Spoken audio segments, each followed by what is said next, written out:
nagpapasalamat sa'yo dakilang Ama, dahil kabilang ako sa mga hinirang mo.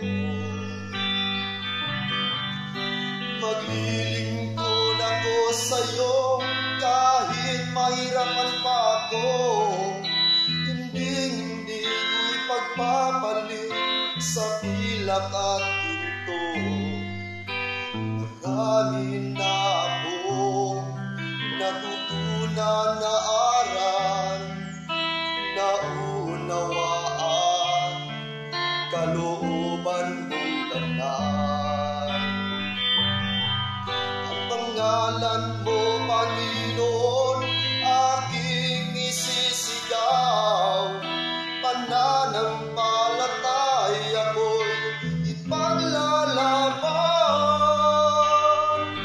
Ang pangalan mo, Ama, aking sandata. Kaysan mo ako ipadala, samahan mo't ina.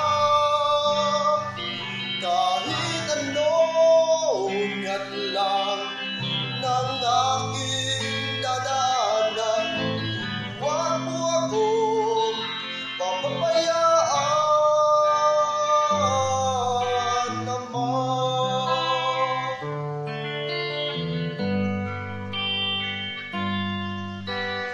Pusik man sa buhay na ito, tulungan mo ako ng kakayanan ko, hanggang sa magwakas